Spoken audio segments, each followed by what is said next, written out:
तुम्हारी महफ़िल में हम बेखबर थे सबसे, तुम्हारी महफ़िल में हम बेखबर थे सबसे, तेरी एक नज़र ने हमें मशहूर कर दिया।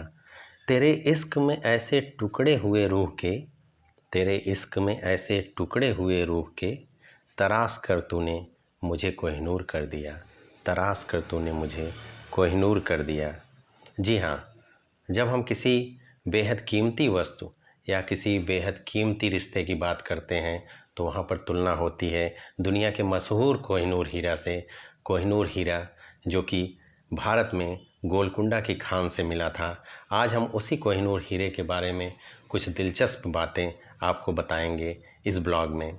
दुनिया का मशहूर कोहिनूर हीरा भारत से नादिर शाह अपने साथ ईरान ले गया था और ये पहला मौका था जब वह हिंदुस्तान से बाहर गया था। तो हम आपको अपने ब्लॉग में आगे बताएंगे कोहिनूर के बारे में कुछ और बातें।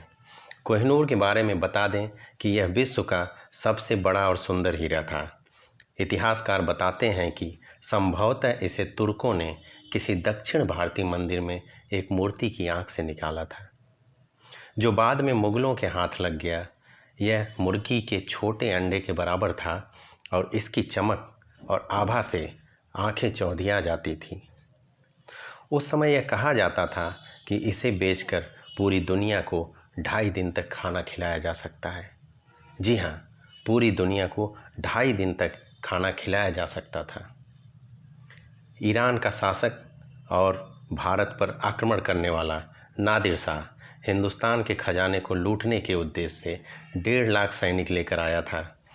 करनाल हरियाणा के पास मुग़ल बादशाह मोहम्मद शाह रंगीले की सेना से मुकाबला हुआ और शाह रंगीले की 10 लाख की सेना को नादिर शाह की 1.5 लाख सेना ने घुटने टेकने पर मजबूर कर दिया।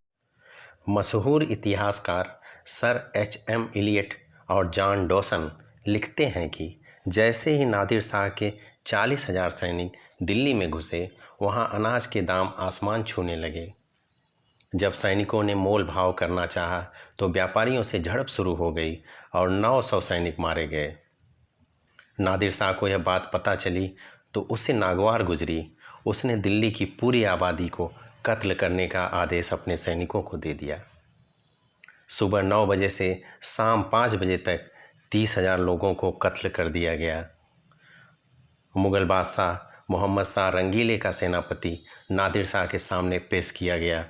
वह घुटनों के बल बैठकर बोला कि दिल्ली के लोगों से बदला लेने के बजाय मुझसे बदला ले लो, चाहे जो करना हो मेरे साथ कर लो। नादिर शाह घमंड से मुस्कुराया और बोला, तुम मुझे दिल्ली छोड़ने से पहले 100 करोड़ रुपए दे दो, मैं यह कत्लेआम रोक दूंगा। अगले कुछ दिनों तक सेनापति निज़ामुल मुल्क ने अपनी ही जनता से पैसे वसूल किए और नादिर शाह को 100 करोड़ रुपए अदा कर दिए। एक क्षण में ही 348 सालों में मुगलों की जमा की हुई सारी दौलत का मालिक कोई और हो गया। जब नादिर शाह को कोहिनूर के बारे में पता चला तो उसने उसे ढूंढने के लिए गुप्तचर और मुखबिर लगा दिए। मुगल दरबार की एक नर्तकी थी नूरबाई। नूरबाई ने रुपयों के लालच में मुखबिरी कर दी। उसने बताया कि बादशाह मोहम्मद शाह रंगीले ने कोहिनूर को अपनी पगड़ी में छुपा रखा है। इतना सुनने के बाद नादिर शाह ने उस विश्वविख्यात हीरे को पाने के लिए अपने सलाहकारों से उपाय पूछा। एक सलाहकार ने तरकीब बताई कि आप बादशाह रंगीले से कहिए कि हम दोस्ती करते हैं तो अपनी पगड़ियाँ एक दूसरे से बदलते हैं। नादिर शाह ने यही चाल चली और बादशाह रंगीले की पगड़ी के साथ साथ कोहिनूर का मालिक बना। नादिर शाह ने ही उस बहुमूल्य हीरे का नाम रखा था कोहिनूर, जिसका अर्थ होता है रोशनी का पहाड़। दिल्ली में 57 दिनों तक रहने के बाद 16 मई 1739 को जब नादिर शाह ने अपने देश ईरान का रुख किया तो अपने साथ पीढ़ियों से जुटाई मुगलों की सारी दौलत ले गया। साथ ही साथ तख्ते ताउस, कोहिनूर और तैमूर की रूबी जैसी बहुमूल्य वस्तुएं भी ले गया। इतिहासकार बताते हैं कि नादिर शाह लूटे हुए खजाने को 700 हाथियों, 400 ऊँटों और 17,000 घोड़ों पर लाद कर ईरान ले गया था।